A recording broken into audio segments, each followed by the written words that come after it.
అందరూ వెయిట్ చేసే టీ20 ప్రపంచ కప్ స్క్వాడ్ ని బీసీసీఐ రీసెంట్ గా రిలీజ్ చేసింది. జూన్ 2 నుంచి టీ20 ప్రపంచ కప్ ప్రారంభమవనున్న సంగతి అందరికీ తెలిసిందే.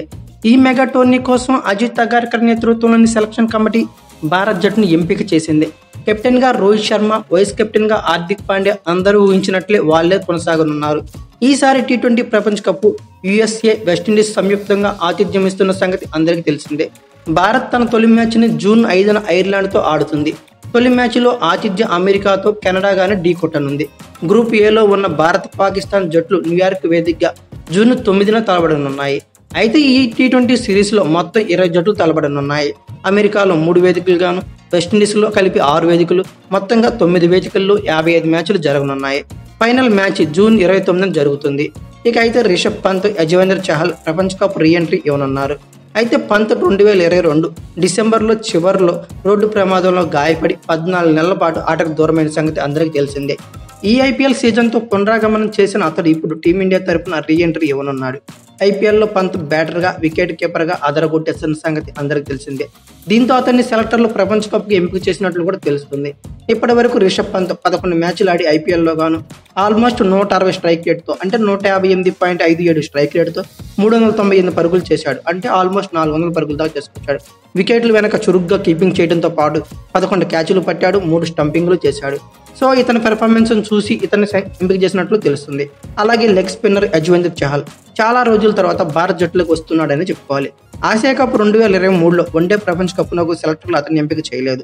ఇక తర్వాత ఐపీఎల్ 2024లో చహల్ ఇప్పటి వరకు 9 మ్యాచ్లు ఆడి 13 వికెట్లు పడగొట్టాడు. సో ఇతని పెర్ఫార్మెన్స్ కూడా బాగుండటంతోనే ఇతనికి టీంలో ప్లేస్ దొరికినట్టు తెలుస్తుంది.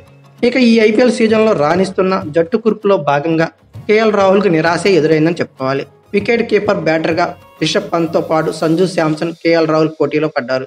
కానీ ఈ ముగ్గురు మంచి ఫామ్లో ఉండటంతో ఎవరిని ఎంపిక చేయాలని దానిపై బీసీసీఐ తర్జన భర్జన జరిగినట్లే తెలుస్తుంది.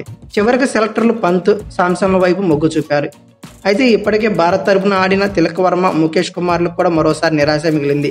ఈ ఐపీఎల్ సీజన్లో నిలకడగా 150+ కిలోమీటర్ల వేగంతో బౌలింగ్ చేస్తున్న మయాంక్ యాదవ్ని ఎంపిక చేస్తారని చాలా కథనాలు వచ్చినా సెలక్షన్ కమిటీ ప్రయోగాలు చేయకుండా కాస్త అనుభవం ఉన్న ఆటగాళ్ళని ఎంపిక చేస్తుందని చెప్పుకోవాలి.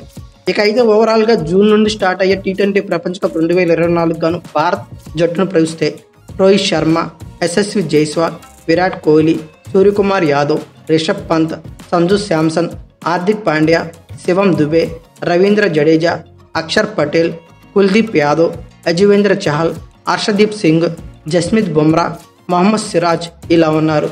అయితే ట్రావెల్ రిజర్వ్ ప్లేయర్స్ కూడా 5ని సెలెక్ట్ చేసింది బీసీసీఐ. శుభ్మాన్ గిల్, రింకు సింగ్, ఖలీల్ అహ్మద్, అవేష్ ఖాన్. అయితే అందరూ ఊహించినట్టుగా రింకు సింగ్కి అయితే మాత్రం ఫినిషింగ్లో ప్లేస్ దొరకలేదని చెప్పుకోవాలి. ఒక విధంగా చెప్పాలంటే టీమిండియాకి శివం దుబే ద్వారా ఒక గుడ్ న్యూస్ అనేది తెలుస్తుంది. అయితే ఈ స్క్వాడ్ గురించి మీరేమనుకుంటున్నారు? మీ ఫేవరెట్ ప్లేయర్ ఎవరైనా మిస్ అయ్యారని స్క్వాడ్లో అనుకుంటున్నారా? అతని పేరు కామెంట్ బాక్స్లో పిన్ చేయండి. అలాగే ఈ వీడియో కనుక మీకు నచ్చినట్లయితే like, share, comment plus subscribe చేసుకోండి. అలాగే పక్కనే ఉన్న బెల్ ఐకాన్ నొక్కడం మాత్రం మర్చిపోకండి. Thank you for watching. Have a nice day.